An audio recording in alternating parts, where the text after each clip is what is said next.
All right, you're taking a live look here. This is Turning Point USA headquarters in Phoenix, Arizona. You can see there, this is where Charlie Kirk is being mourned by many of his followers, his supporters. You can see there all of the flowers, the notes, balloons. It's been a tough few days here, I can say safely here, with all of the supporters that have been out there to mourn. And now we have a suspect in custody, and that investigation now will continue in the prosecution of that 22-year-old. But as we heard of this political assassination on a conservative movement and a conservative leader in Charlie Kirk, reaction is poured in from all over the world, including to our neighbors to the north. Canadians also watching this as well. And we saw what happened overseas in the UK with that outpour of support for Charlie Kirk as well. I want to bring in the host of the Charbon Report, Michael Charbon. Michael, you were watching this play out in Canada. How are Canadians reacting to the death of Charlie Kirk? John, Canadians consume much of the same news Americans do. I mean, we clearly heard the accusations of fascism, the existential threat to democracy, the destruction of America on the battlefields of conservative ideals. And then 2 assassination attempts on President Trump.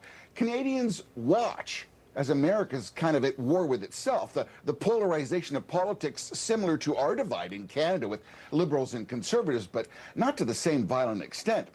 The assassination of Charlie Kirk was shocking, but like Kennedy and Martin Luther King, we see America at war. I mean, they kill those who have fundamental words that can move a nation. See, Charlie Kirk engaged discussion. He promoted respect and decorum in political differences. That's kind of Canadian. But after Charlie's assassination, the ridiculous left mouthpieces on both sides of the border, Canada and the U.S., they were all talking, oh, it's gun control in the U.S. Well, I got a message for you. Many Canadians disagree. Kirk was not killed due to the Second Amendment. Charlie Kirk was killed due to the First Amendment, and that's freedom of speech. A man, an assassin who thought he could stop the voice of change. See, John, Charlie Kirk's voice was a voice so powerful for conservative values, family values that many Canadians and Americans espouse together that we want to return to. Patriotism, pride in your country, respect for citizenship, hard borders, law and order, where criminals have to post bail to get out of jail. That was going to be my next question there, Michael, because one of the things that Charlie Kirk really stood for was his faith, his family, and his country. And he really stood up for making America great again. And that's why him and President Trump had such a good relationship.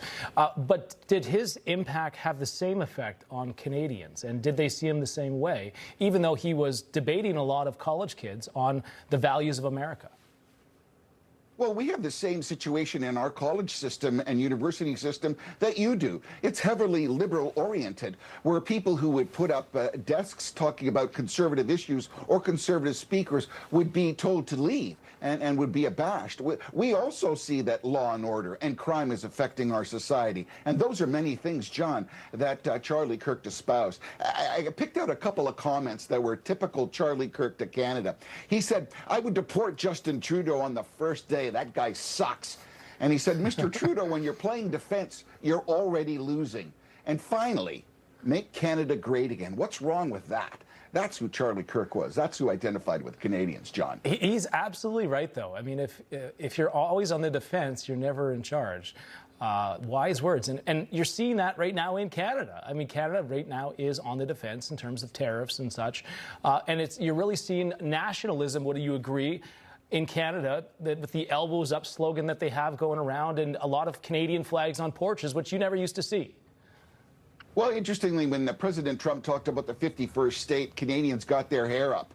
We see more Canadian flags. We see more patriotism. We see more Canadianism. And on Monday, the House of Parliament in Canada reassumes, where Pierre Poilievre is sitting as a conservative voice to challenge Mark Carney's Liberals. And we'll see, hopefully, a new page in Canadian politics and a resumption of law and order and things that we want to have, hard borders, which is very much similar to what Charlie Kirk was espousing. Michael Charbon, always a pleasure. Very well said. I appreciate you coming on. Thank you. Let's bring back our special guest here, Paula Scanlon, Senior Fellow at the American Principles Project and former NCAA athlete, along with Rich Valdez, the host of Rich Valdez America at Night. You were listening to that conversation there, but do you think that was something Charlie Kirk really did stand for? He says, you know, your nation should be what you take pride in, stand up for, but And to his point, Michael Charbonne, is that now Canadians are doing that. Is he inspiring other nations to put their country first? Paula. Yeah, I mean, he was actually